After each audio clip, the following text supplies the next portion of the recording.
संपूर्ण जगत का कल्याण करने वाले हैं, संपूर्ण जगत का उद्धार करने वाले हैं। ऐसे भगवान शिव का ये पवित्र धाम कुबेरेश्वर बाबा की ये पवित्र भूमि,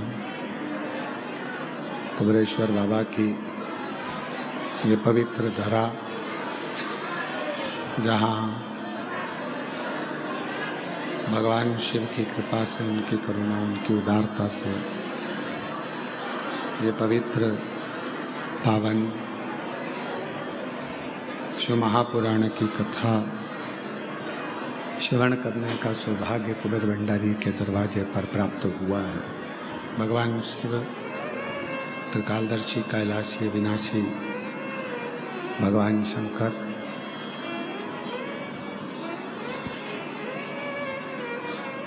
बारह ज्योतिर्लिंग का ये मध्य बिंदु कुबेरेश्वर धाम, जहाँ आप और हम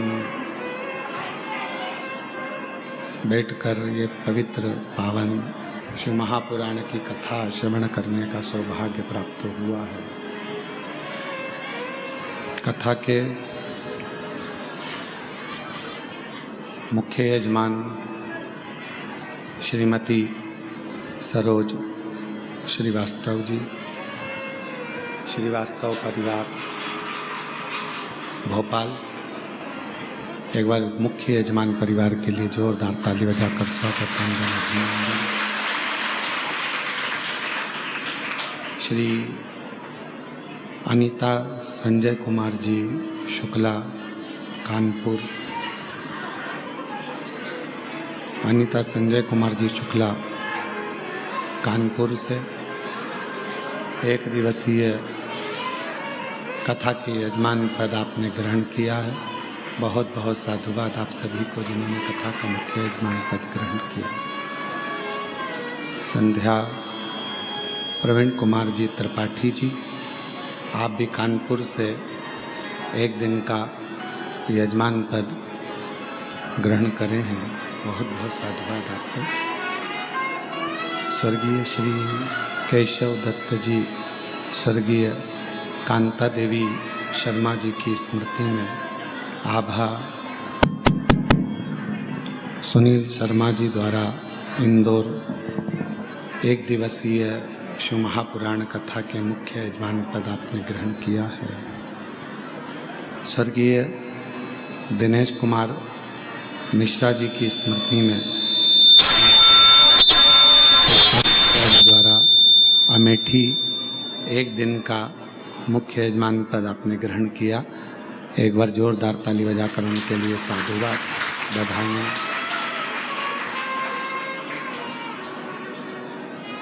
बाबा कुबेरेश्वर महादेव की यह पवित्र भूमि, जहाँ भगवान शंकर की अनूठी कृपा,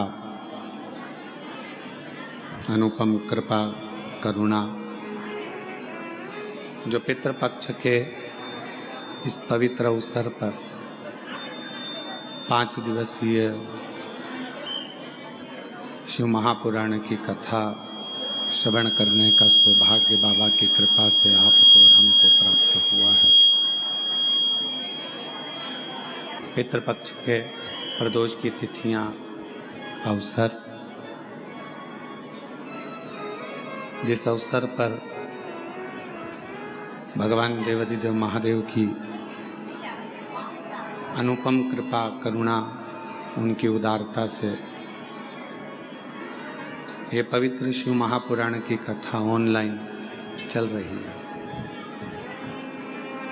आप सभी बहुत पुण्य भागी हैं, किस्मत वाले हैं, जो अपने अपने पूर्वजों को पार लगाने के लिए पितृपक्ष में यहाँ कथा को श्रवण करने के लिए पहुँचे हैं।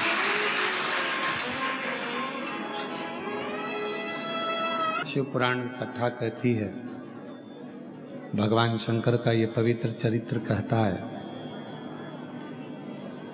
आज के जमाने में जगत दुनिया केवल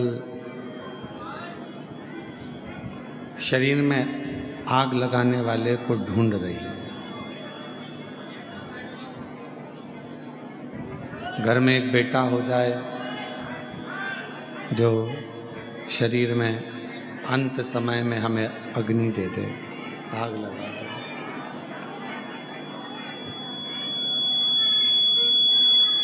हमारे घर में कोई एक ऐसा बेटा हो जाए जो हमारे अंत समय में हमें पिंड दे दे।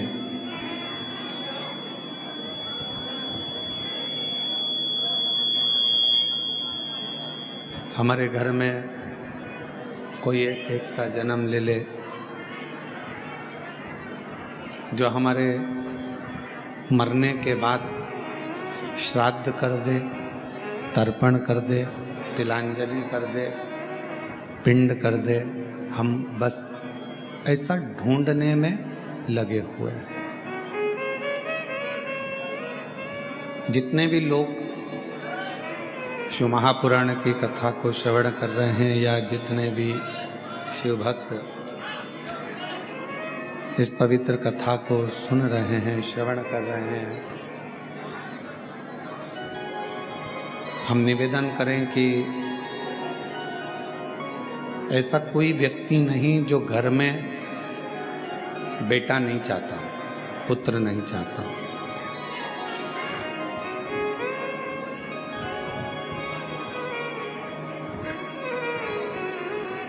ऐसा कोई व्यक्ति ही नहीं है जो घर में पुत्र की कामना नहीं करता हो, बेटे की कामना नहीं करता हो, पुत्र की कामना नहीं करता हो, बेटे की कामना नहीं करता हो, पुत्र नहीं चाहता हो।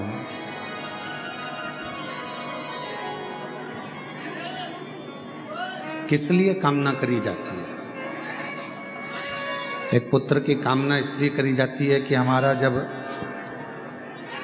अंत समय आए, हमारी अंतिम अवस्था आए, हमारे प्राण छूटने का समय आए और हमारे जब प्राण छूट जाए तो कोई तर्पण कर दे, कोई तिलांजलि दे दे, कोई श्राद्ध कर दे, कोई पिंड दे दे। बस हमको कोई आखिरी में अग्नि दे दे।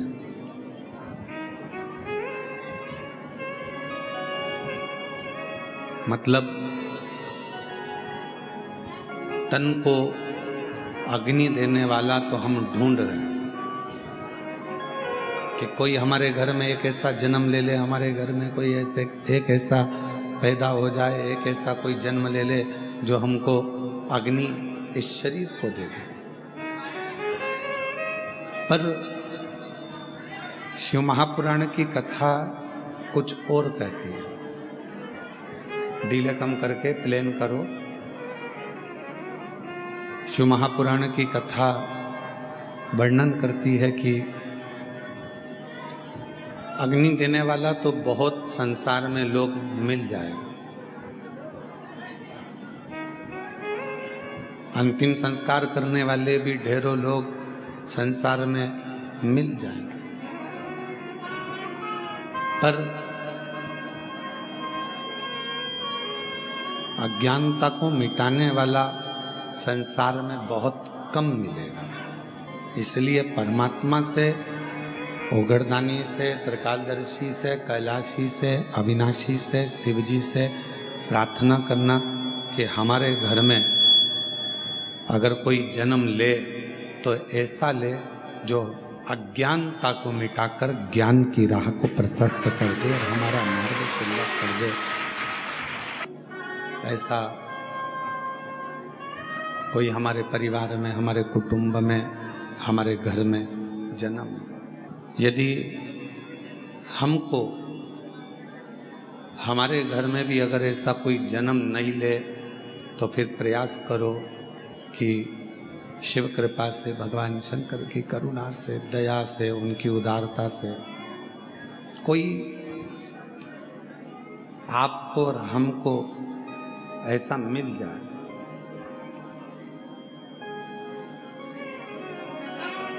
भगवान शंकर की कृपा से आपको और हमको संसार में कोई गुरु, कोई सदगुरु, कोई ऐसा संत साधक उपासक मिल जाए जो हमें अज्ञानता से दूर कर कर ज्ञान का मार्ग प्रशस्त करके परमात्मा के दरवाजे तक छोड़ दे, भगवान की चौखट तक छोड़ दे। हमने पहले भी कथा में कहा, आज फिर कहते हैं, मृत्यु लोक में जन्म लेना, संसार सागर में जन्म लेना सरल है। कोई आप पुण्य करेंगे, मृत्यु लोक में जन्म ले लेंगे। भगवत भजन करेंगे, स्मरण करेंगे, मृत्यु लोक में जन्म ले लेंगे। इस मृत्यु सागर में आपका जन्म हो जाएगा, संसार सागर में आप जन्म ले लेंगे। पर मृत्यु लोक में जन्म लेना सरल है, मृत्यु लोक में पैदा हो जाना, जन्म लेना सरल है, पर मृत्यु लोक में जन्म लेकर कुछ ऐसा कर्म कर देना कि तुम्हारे जाने के बाद भी दुनिया के लोग तुम्हें याद करें, तुम्हारे जाने के बाद भी दुनिया के लोग प्रभु का स्मरण करें। ये संसार में जन्म लेना सरल है, पर जन्म लेने के बाद भगवत भजन करना, भगवान की भक्ति करना, भगवत स्मरण करना, भगवत नाम लेना, भगवत कीर्तन करना, ये बहुत कठिन है, बहुत कठिन। और मैंने तेरे ही भरोसे बाबा, तेरे ही भरोसे हवा विच उड़ती जावांगी बाबा, डोर हर तो छड़ी नाम कटी जावांगी। भोले मैं तेरी भक्त, शंभो मैं तेरी भक्त, हवा विच उड़ती जावांगी बाबा, डोर हर तो छड़ी नाम कटी जावांगी। तो मृत्यु लोक में जन्म लेना सरल है, पर मृत्यु लोक में जन्म लेकर भगवान का भजन, भगवान का स्मरण, भगवान की भक्ति, भगवत नाम ये जपना कठिन है, बहुत कठिन।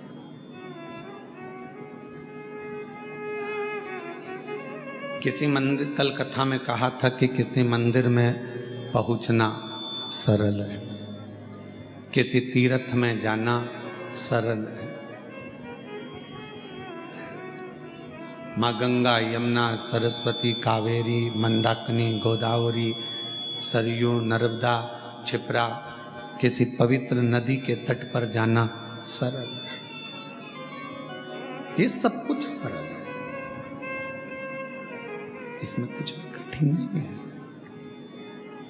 पर कठिन है अपने मन को, अपने हृदय को, अपने दिल को परमात्मा से लगाना, भगवान से लगाना। आप और हम तीर्थ तक तो पहुंच जाते हैं, आप और हम मंदिर तक तो पहुंच जाते हैं, पर ये मन, ये चित्त, ये हमारा हृदय भगवान तक नहीं पहुंच पाता, दिल परमात्मा तक नहीं पहुंच पाता। कई लोग आते हैं कुबेरेश्वर बाबा के धाम में,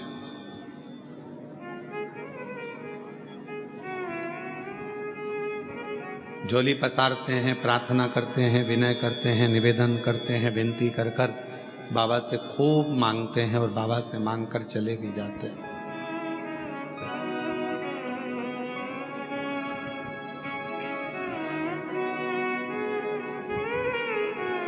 ऐसा कौन है जो कुबेरेश्वर बाबा के धाम पर आया और जिसने बाबा से नहीं मांगा? कई महाराज कहते हैं कि भगवान के सामने जाओ तो कुछ मत मांगो, कुछ मत मांगो,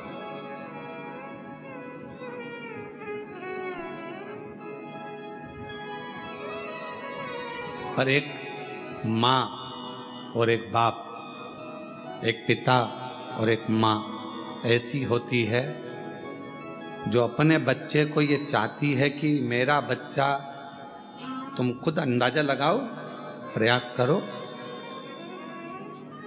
प्रैक्टिकल करके देखो। पूरा की पूरा पैसा ले जाकर तुम अपनी पत्नी को दो और पत्नी से कहना कि तू इस पैसे से पूरे घर को चलाना, ठीक है? प्रैक्टिकल करना।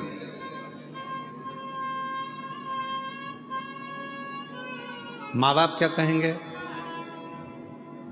कि हम बहू से लेकर क्यों चलाएं, हम बेटे से लेकर क्यों चलाएं, हम दूसरे से लेकर क्यों चलाएं? माँ बाप कहेंगे कि हम घर चलाएं और हमारे बेटा और बहू हमसे कहें, हमसे मांगे, हमसे लें, हम दें उनको,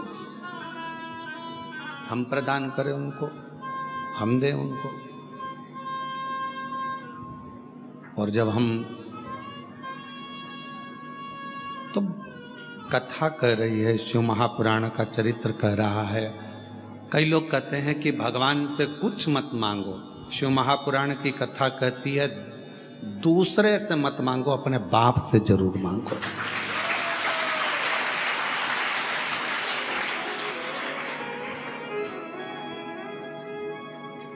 अगर उससे नहीं मांगोगे तो किसके दरवाजे पर जाकर मांगोगे? बोलो बोलो। क्या दुनिया तो चाहती है कि तुम अपने भगवान से मत मांगो, दूसरे के यहां चले जाओ।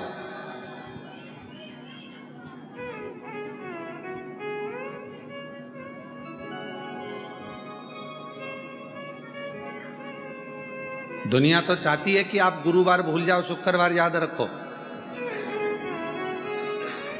दुनिया तो चाहती है कि शनिवार भूल जाओ, रविवार याद रखो। पर शिव महापुराण की कथा कहती है कि आप मांग रहे हो अपने पिता से, आप मांग रहे हो अपने बाबुल से, आप मांग रहे हो अपने भगवान से, किसी दूसरे के दरवाजे पर जाकर नहीं। आप किसी दूसरे के दरवाजे पर थोड़ी ना जा रहे हो। आप किसी के दूसरे की चौखट पर क्यों ना जा रहे हो? आप किसी के दरवाजे पर थोड़ी ना पहुंच रहे हो, तो खुद के दरवाजे पर पहुंच रहे हो। आप स्वयं अपने परमात्मा के पास पहुंच रहे हो। आप स्वयं अपने इष्ट देव के पास पहुंच रहे हो।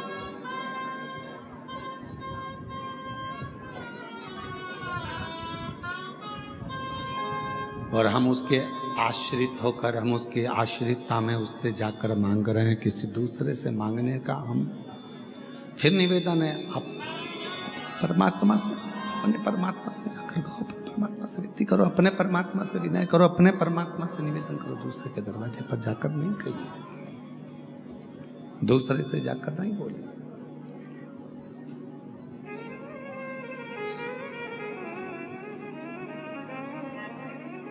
कहा भगवान से मत मांगो, भगवान तो हमारा पिता है, परमात्मा हमारा पिता है। और जब हम परमात्मा के पास जाएं, फिर निवेदन है, आप कुबेरेश्वर धाम पर कभी भी आना, कुबेरेश्वर धाम की भूमि पर कभी भी पहुंचना, आप उसको अपना बाप मान लो तो आना, और अगर बाप ना मानो तो बिल्कुल मत आओ, मत मानो तो मत आओ।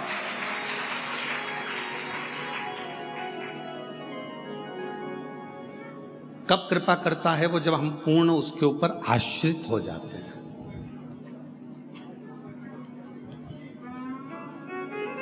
थोड़े दिन मन भटक रहा है यहाँ, थोड़े दिन मन भटक रहा है वहाँ, थोड़े दिन मन भटक गया कहीं कहीं कहीं कहीं, जहाँ तहाँ हम इस मन को भटकाते रह रहे हैं, मन को भटका रहे हैं।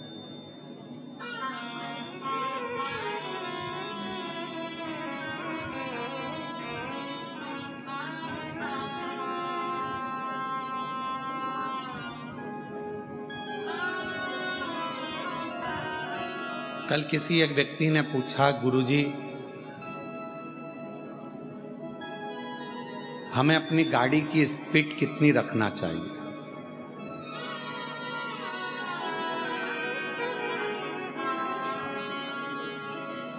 ये बात हमने पहले कही थी, वो जान कर कर पूछा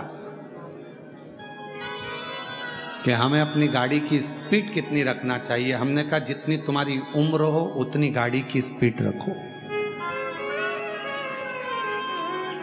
जितनी तुम्हारी उम्र है, 18 साल के हो तो 18 स्पीड रखो, 50 साल के हो तो 50 स्पीड रखो, और 60 साल के हो तो 60, 80 साल के, 90 साल के, 90, तुम्हारी जितनी स्पीड हो उतनी स्पीड आप रखिए।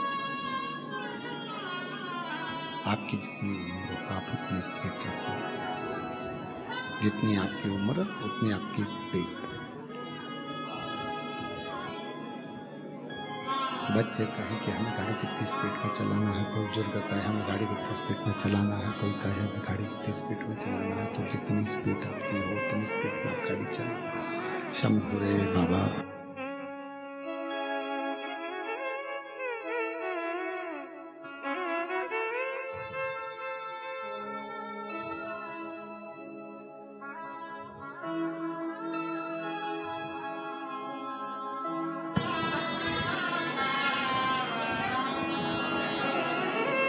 स्पीड कितनी रखना है, जितनी उम्र हो, जितनी आपकी उम्र हो उतनी स्पीड रखिए। 18 साल के हो तो 18 की स्पीड में गाड़ी चलाओ, 20 साल के हो तो 20 की स्पीड में गाड़ी चलाओ, 50 साल के हो तो 50 की स्पीड में गाड़ी चलाओ। और यदि तुम 80 साल के हो, 80 की स्पीड में।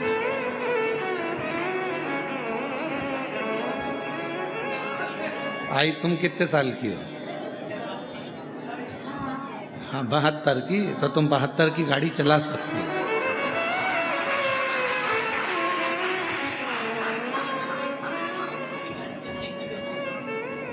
श्रीवास्तव जी कितने साल के? तो 50 की चलाना, 50 से ऊपर गाड़ी नहीं दौड़ाना अपने को। जितनी स्पीड अपनी उम्र के अनुसार, अपनी उम्र के हिसाब से स्पीड गाड़ी की रखिए। बहुत तेज अपने को नहीं दौड़ना। आज लोग इतना तेज दौड़ रहे हैं, इतना तेज दौड़ रहे हैं कि मनुष्य की देह को खिलौना समझ रखे। मानव की देह को खिलौना समझ लिया, मनुष्य की देह को केवल खिलौना मान लिया, केवल खिलौना। किसी माँ से पूछो, उसके पिता से पूछो, एक बच्चे के लिए कितने कितने मंदिर में जाकर प्रणाम किया हो।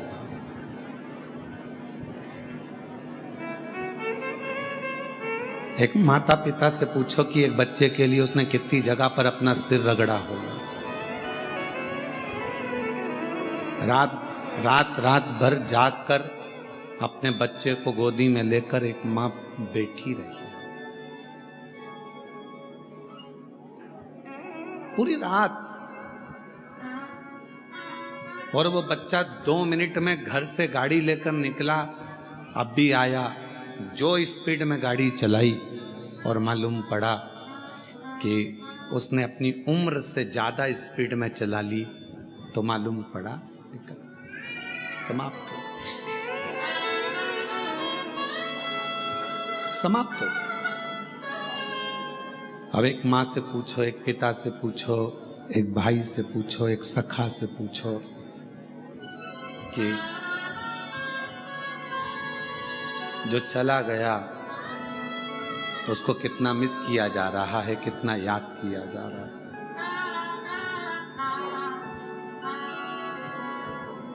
कितना स्मरण उसका किया जा रहा है, कितना उसको पूछा जा रहा है।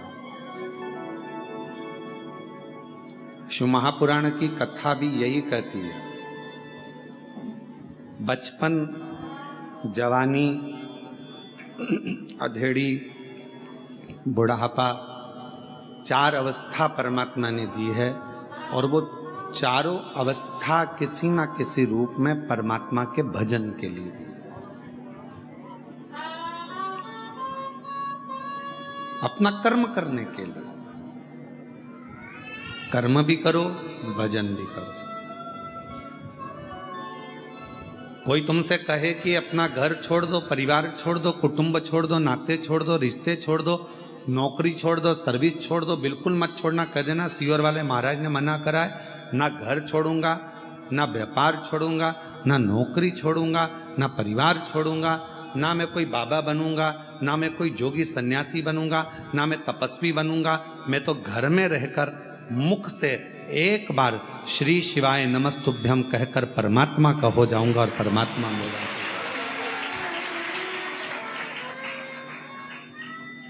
मैं भगवान कर, भगवान मेरा।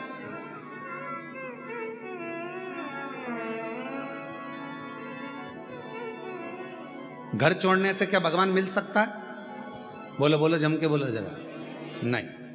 परिवार छोड़ने से क्या भगवान मिल सकता है? नहीं। रिश्ते नाते दूर करने से क्या भगवान मिल सकता है? नहीं। पत्नी बच्चों को छोड़ दोगे तो क्या भगवान मिल जाएगा? नहीं। हमने बहुत बड़े बड़े महाराजों को भी देखा है, वो अपना अपना उत्तराधिकारी ढूंढ रहे हैं। बड़े बड़े महात्मा भी अपना उत्तराधिकारी ढूंढ रहे हैं। मतलब अभी भी उनको ये लगा हुआ है कि मेरी इतनी प्रॉपर्टी को संभालेगा कौन, तो फिर महाराज बने ही क्यों?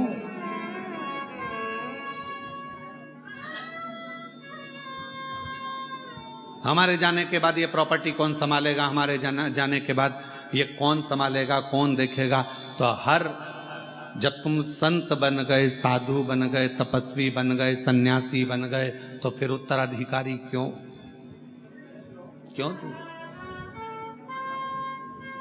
जब तुम आए संसार में तो तुमको ही नहीं मालूम था कि तुमने क्या बनाया है।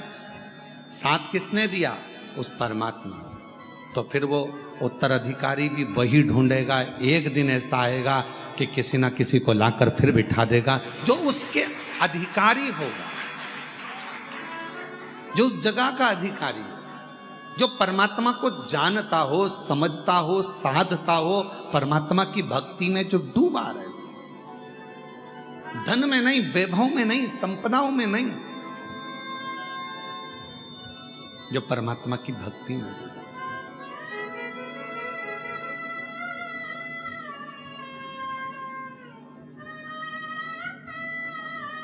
और आज के जमाने में कोई कहे तुमसे कि तुम ये सब छोड़ दो, हम नहीं छोड़ सकते। हम घर में रहकर भगवत भजन कर कर, भगवत नाम लेकर, भगवत मंत्र का जाप कर कर, चाहे राम जपेंगे, चाहे कृष्ण जपेंगे, चाहे शिव जपेंगे, चाहे हम श्री शिवाय नमस्तुभ्यम जपेंगे, पर हमारे परमात्मा को हम भजकर परमात्मा के होंगे और परमात्मा हमारा होगा।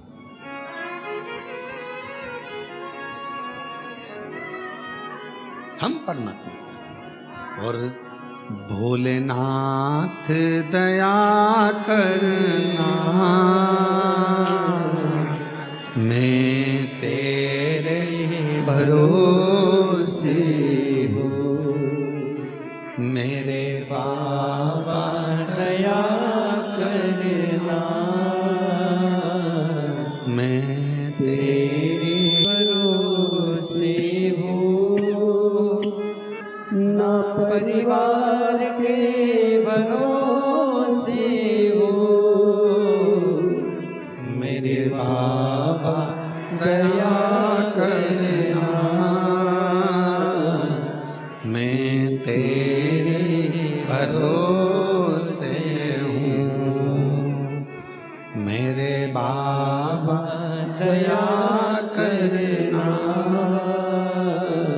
मैं तेरे भरोसे हूँ। हम उसके आश्रित होकर, उसको अपना बनाकर, अपन उसके होकर अपने जीवन को सार्थक बनाएंगे। भगवान को साथ अपनी मानव की देह, अपना मानव का शरीर, अपना मनुष्य की देह श्रेष्ठ बनाए।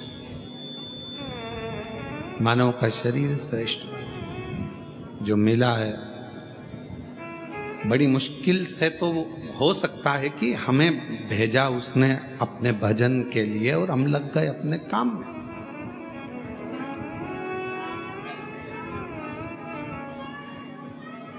हम मानते हैं कि घर संभालो, परिवार संभालो, कुटुंब संभालो, रिश्ते संभालो, नाते संभालो, सब कुछ संभालो, पर साथ में उस परमात्मा का भजन भी बहुत जरूरी है।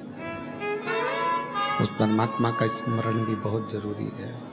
मंत्र जाप भी बहुत जरूरी है, कीर्तन भी बहुत जरूरी है, स्मरण भी बहुत जरूरी है, भगवत भजन भी बहुत जरूरी है। थोड़ा सा, ज्यादा नहीं, बस थोड़ा सा भजन, थोड़ा सा स्मरण, थोड़ी सी भक्ति, थोड़ा सा नाम जाप, थोड़ा सा कीर्तन बहुत जरूरी।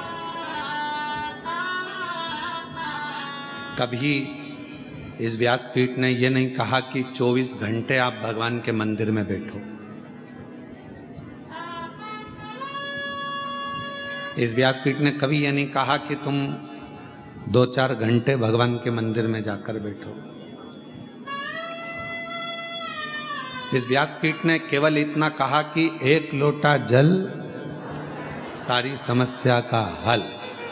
लोटे में जब तक जल रहे उतनी देर मंदिर में रहो और वापस निकल लो। बहुत है। झाड़ू लगाया, पोछा लगाया, हाथ धोए, बाबा को जल चढ़ाया, पूजन करी, उतनी देर बाद फिर अपने घर की और अपने गंतव्य की और अपने घर की ओर चल दो। फिर अपने को नहीं रखना, फिर अपने को नहीं रखना। उतनी देर बस भगवान की भक्ति मंदिर में रही, बाकी के समय पर अपने घरों में चल दीजिए, चल दो फिर अपन। ये व्यासपीठ कभी नहीं बोली कि आप 2 घंटा, 4 घंटा, 6 घंटा, 8 घंटा, 10 घंटा मंदिर में दो। आप तो उतना दो जितना आपका दिल करे। बहुत है।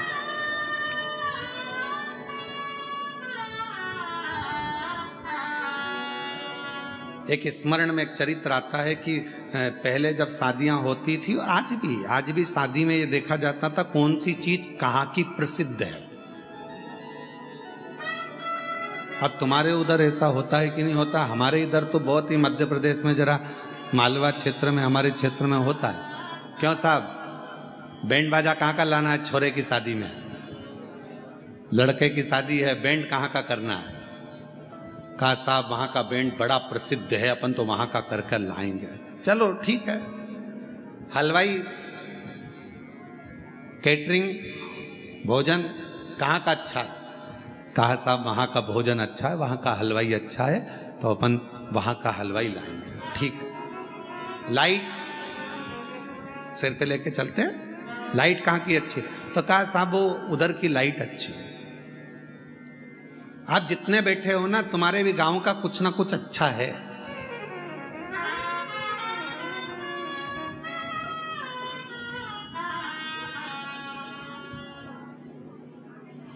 साहब छोरे की शादी करना है, फिर तो क्या साहब छोरे के लिए कपड़े? तो कहा वो वहां पर बहुत अच्छे कपड़े बनते हैं, बहुत जोरदार दर्जी है और दूल्हे के कपड़े अच्छे बनाता है। ठीक है। फिर कहा घोड़ी जिस पे दूल्हा बैठेगा, घोड़ी वो कहाँ की अच्छी है? तो कहा साहब वहां की घोड़ी जोरदार है, बहुत जोरदार घोड़ी है, एकदम बढ़िया नाचे कूदे और अच्छी चले। बस तो फिर अब घोड़ी वहां की कर। बैंड वाले के यहाँ गए, बैंड बुक कर लिया। लाइट वाले के यहाँ गए, लाइट बुक कर ली। हलवाई के यहाँ गए, हलवाई बुक कर लिया। कैटरिंग वाले के यहाँ गए, कैटरिंग की व्यवस्था बुक कर ली। कपड़े वाले के यहाँ गए, बोलो कपड़े बुक कर लिए। अब पहुंचे घोड़ी वाले के। साहब हमने सुना है तुम्हारी घोड़ी बहुत जोरदार है। हाँ साहब, सब जगह प्रसिद्ध है। तो हमारे लड़के की शादी है तो हमको तुम्हारी घोड़ी चाहिए। दे दूंगा, मना नहीं है, दे दूंगा। पर पहले मुझे बताओ कि लड़का कैसा है?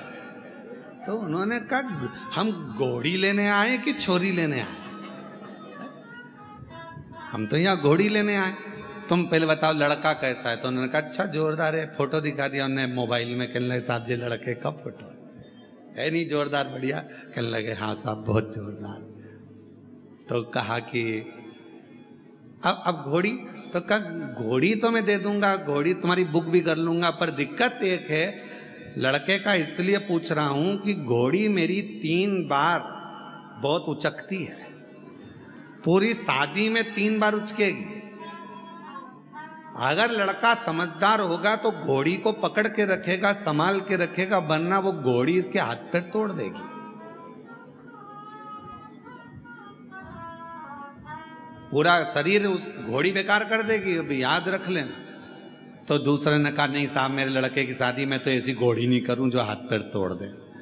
फिर दूसरे ने कहा अरे अपना अपना गांव में 4 चांद लगेगा, ऐसी घोड़ी आएगी तो कहा ठीक है, तो तुम्हारी घोड़ी बुक कितना में, तो के 50,000 रुपए में घोड़ी बुक करी। ठीक है, अब उसने जाते जाते कह दिया अपने लड़के को समझा देना घोड़ी 3 बार उचकेगी।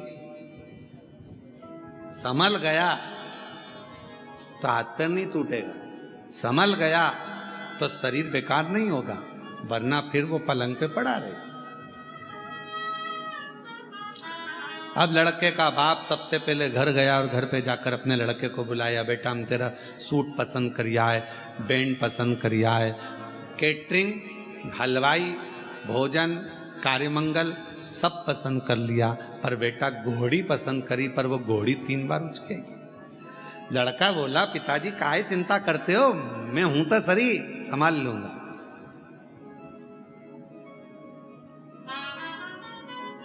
और जो घोड़ी पर बैठा दूल्हा,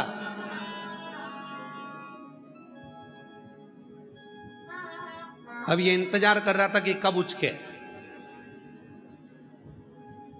और घोड़ी भी समझदार थी, हर कहीं थोड़ी ना उचक जाऊंगी। घोड़ी ने देखा कोई ने कुर्सी लगाई, दूल्हे को माला पहनाने के लिए खड़ा हुआ, इतनी देर में घोड़ी उचक गई। जो उचकी तो इसको मालूम था उचकी है, तो पकड़ लिया चमक, पर वो कुर्सी वाला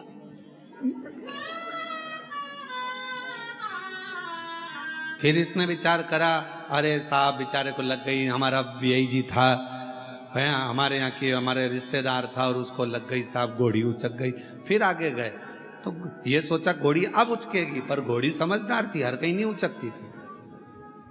फिर उसने देखा कि 3-4 आगे नाच रहे थे, 3-4 पीछे नाच रहे थे, उचक गई। आगे वाले को भी पटक दिया, पीछे वाले को भी पटक दिया। अब तीसरी बारी थी और घोड़ी ने देखा कोई नहीं है, सब इधर उधर है। इतना में घोड़ी जो उचकी जम के,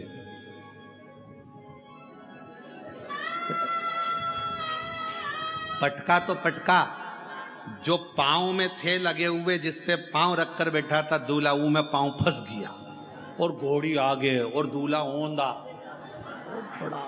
सब दूर से घिसा पिटा, शरीर पूरा, हाथ पैर सब टूट गए। शादी होने वाली थी, घर में पट्टा पट्टी बांध के पूरा पड़ा हुआ था घोड़ी। तो ये शादी की घोड़ी की कथा नहीं है, ये अपनी कथा है। बचपन, जवानी और अधेड़ी उचकेगी, काम, आसक्ति, तृष्णा, लोभ, वासना, अहंकार आएगा। अगर इन तीनों में संभल गए तो तुम्हारा बुढ़ापा सुधर जाएगा, नहीं तो बिगड़ गए। उचकेगी अहंकार, ये उम्र जब जब आती है, बचपन आता है तो उचकता है, मैं ये कर दूंगा, मैं वो कर दूंगा, मैं ये कर दूंगा। जवानी आती है तो उचकता, अरे मैं सामने पट लूंगा, तो टेंशन मत ले, ऐसा कर दूंगा, वैसा कर दूंगा, ये उचक रहा। अधेड़ी आएगी, सब व्यापार मेरे हाथ में है, मैं सब कुछ कर सकता हूँ, सारी फैक्ट्रियां चला सकता हूँ, सारा व्यापार कर सकता हूँ, उचक रहा। अहंकार में इतना तेज मत उचक जाना कि तुम्हारा बुढ़ापा बिगड़ जाए। इसलिए याद रखना कि बारात की घोड़ी पर बैठो तो थोड़ा संभाल कर बैठना, जिससे तुम्हारी जिंदगी अच्छी चले, तुम्हारा जीवन अच्छा चले, श्रेष्ठ चले।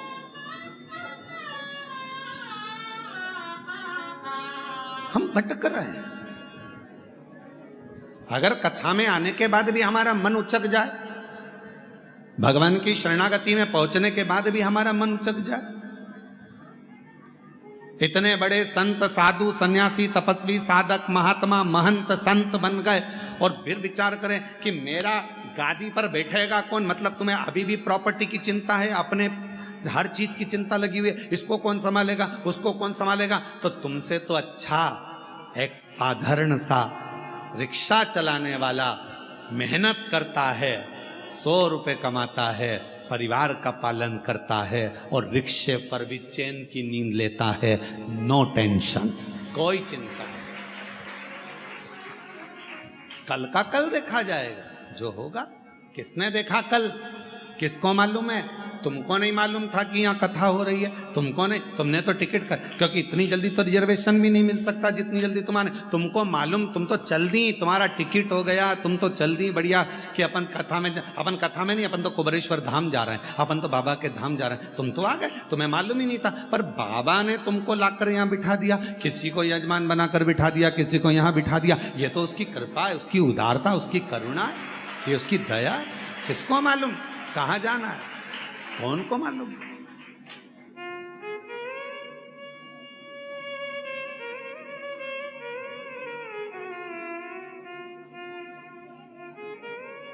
और मेरे बाबा दया करना, मैं तेरे भरोसे हूँ। मेरे बाबा दया करना, मैं तेरे भरोसे हूँ। नांगर के भरोसे हूँ, ना परिवार के भरोसे हूँ,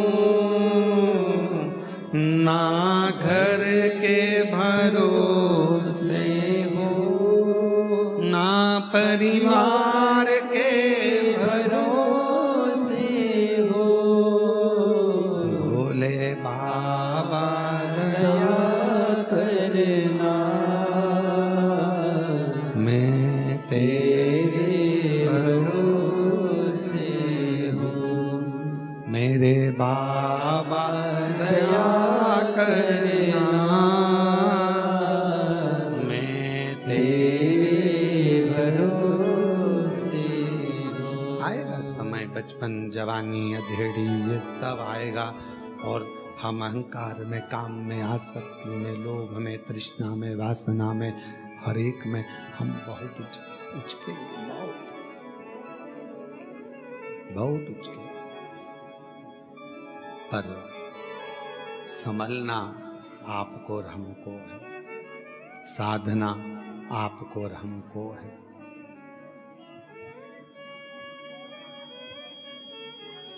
और जब आप और हम संभलें, साधें, तो फिर हमारा बाकी का जो जीवन है वो श्रेष्ठ निकल सकता है। बाकी का जीवन, उस जीवन को हम श्रेष्ठ बना सकते हैं। कथा कह रही है, भगवान शिव का पवित्र चरित्र कह रहा है।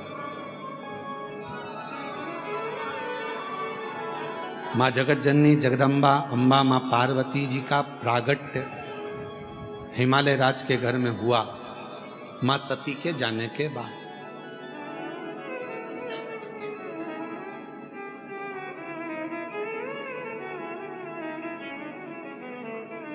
सती माँ चली गई, शरीर छूट गया और शरीर छूटने के बाद माँ सती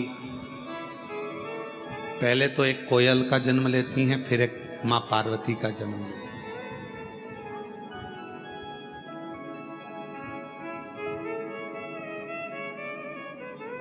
माँ जगत जननी पार्वती के रूप में प्रकट हुई।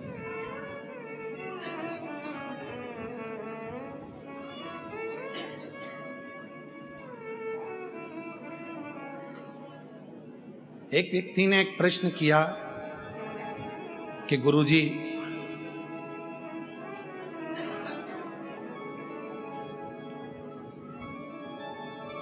हिमालय राज्य की बेटी का नाम पार्वती। क्या मां पार्वती का नाम संपूर्ण विश्व के शांति को, पोषण को, विश्व भरण को, संपूर्ण विश्व के पेट भरने को जागृत करता है? यदि हम देवी भागवत पढ़ें और देवी भागवत का स्मरण करें या शिव महापुराण की कथा का स्मरण करें तो केवल मां पार्वती का नाम, गौरी शंकर, गौरा पार्वती, भगवान देवाधिदेव महादेव के साथ जब हम मां पार्वती के नाम का उच्चारण करते हैं, केवल मां पार्वती के नाम का उच्चारण, तो आप महसूस करेंगे कि आपके अंदर एक अलग से ऊर्जा, एक अलग से बल आपके शरीर में आ रहा है।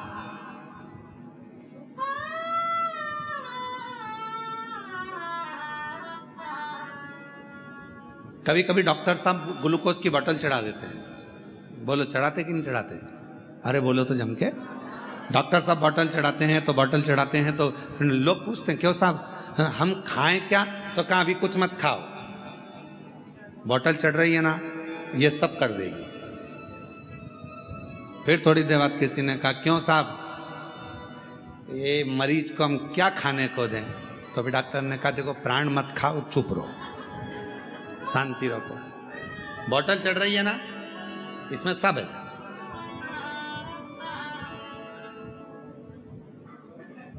इस बोतल में सब कुछ है, चिंता मत करो। फिर कोई मिलने आया,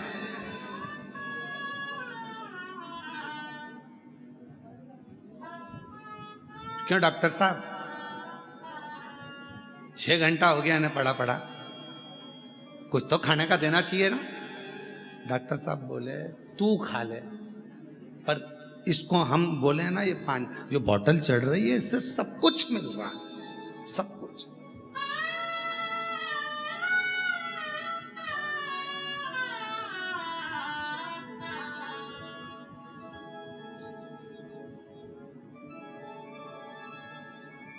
फिर एक व्यक्ति आया, समझदार था, पढ़ा लिखा था, अच्छा था। उसने देखा साहब तुम्हारे शरीर में जब से ये तुम घर से चले थे जब बहुत बीमार दिख रहे थे, पर ये बोतल लगने के बाद तुम्हारा शरीर में एनर्जी दिख रही है, बल दिख रहा है। दूसरे ने कहा इसने तो कुछ खाया ही नहीं है और तुम कह रहे हो कि इसके शरीर में एनर्जी दिख रही है, बल दिख रहा है। और दूसरा समझदार था, उसने कहा ये जो बोतल है, इस बोतल में जो पानी है वो पानी पूरे शरीर को पेट भर देता है, ऊर्जा दे देता है, एनर्जी दे देता है, भोजन की जरूरत नहीं पड़ने देता, वो शरीर को संभाले रखता, कमजोरी दूर कर देता। और यही है भगवान शंकर ने देखा जब पूरा विश्व भूख से बिलख रहा था, अन्न नहीं था, पूरी पृथ्वी के अन्न को पृथ्वी ने अंदर समाहित कर लिया था, समाहित। शिव जी ने कहा, शंकर भगवान को लगा, भगवान शंकर के मन में आया, शिव जी के मन में आया। भगवान शंकर को लगा कि ये संसार के लोग भूखे मर जाएंगे, प्राण छूट जाएगा, शरीर चला जाएगा इनका।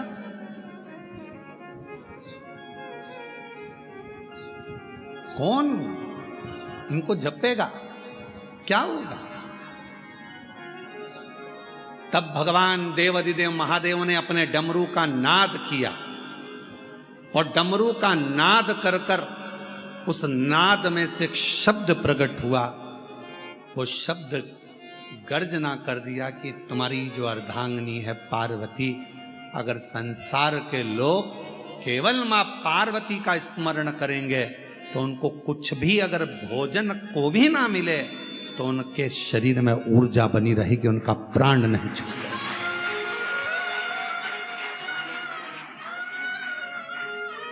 मां पार्वती स्वयं अन्नपूर्णे सदा पूर्ण शंकर प्राणवल्लभ।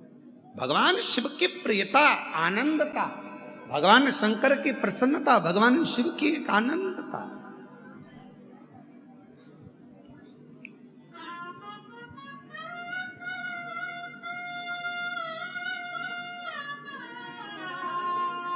यदि मेरे भगवान शंकर के पूरे शरीर के अंदर पूरा विश्व समाया हुआ है, मेरे देवाधिदेव महादेव के पूरे शरीर में अगर भगवान शंकर के पूरे शरीर में यह पूरा विश्व समाया हुआ है, जलचर थलचर वायुचर सब शिव के शरीर में है, तो मेरी जगत जननी पार्वती मैया का केवल नाम उच्चारण उस शरीर में जितना विश्व समाया है सबका भरण पोषण करने का बल मेरी मां जगत जननी जगदम्बा पार्वती जी रखती। पार्वती का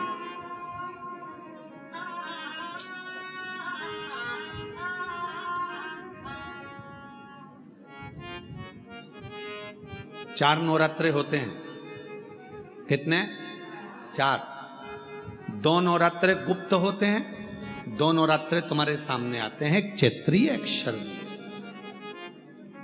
ये श्राद्ध विराम हो जाएगा, फिर नवरात्रे प्रारंभ हो जाएंगे, शरदीय नवरात्रे प्रारंभ। क्यों भैया? कभी किसी ने पूछा कि 4 नवरात्रे होते हैं?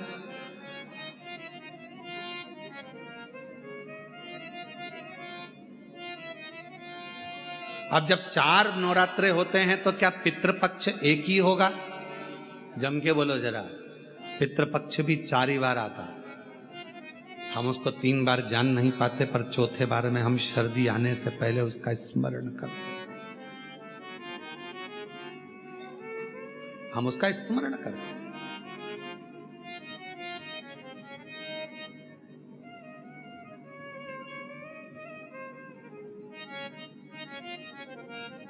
क्या केवल 4 नवरात्रे? क्यों? मां जगत जननी की आराधना 4 बार 4 नवरात्रे के रूप में क्यों होती है? हमारा बचपन, हमारी जवानी, हमारी अधेड़ी और हमारा बुढ़ापा, 4 अवस्था में यह नवरात्रे की जो साधना होती है, नवरात्रे में जो आराधना होती है, जो नवरात्रे में मां आद्य शक्ति दुर्गा भवानी मां पार्वती की पूजन होती है, माँ गोरा के रूप में, चंद्रघंटा के रूप में, स्कंद के रूप में, कुष्मांडा के रूप में, माँ कात्यायनी के रूप में, माँ कालरात्रि के रूप में, जब हम माँ आद्य शक्ति की आराधना करते हैं तो वो नवरात्रे हमारे शरीर को एक ऊर्जा देते हैं, एक एनर्जी देते हैं, एक बल देते हैं।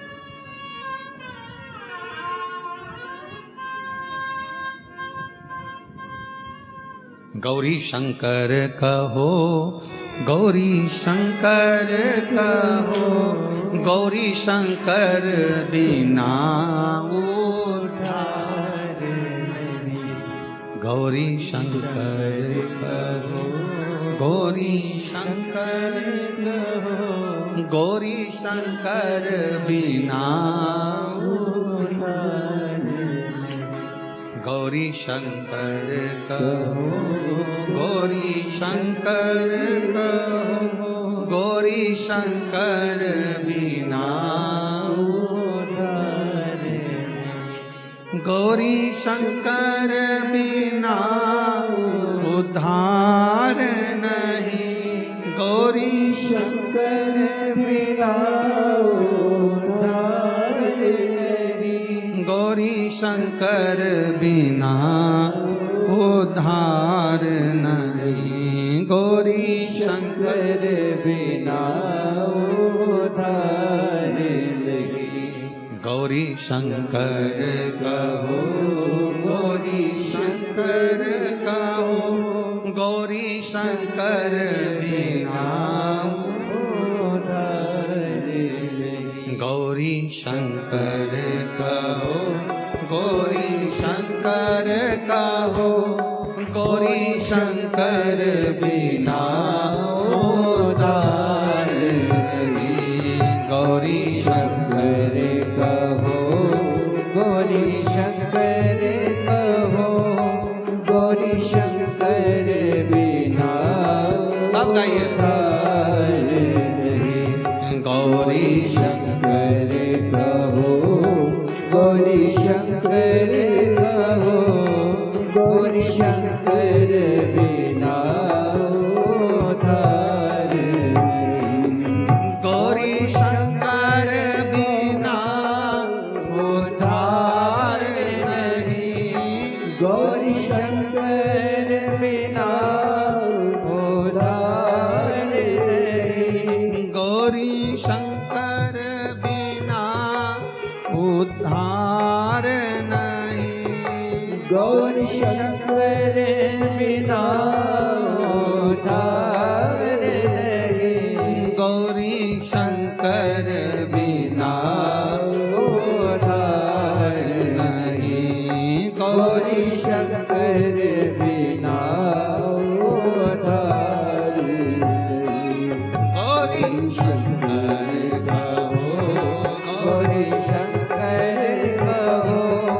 शंकर कहो, गौरी शंकर बिना उद्धार नहीं।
पार नहीं, गौरी शंकर बिना भव पार नहीं, गौरी शंकर बिना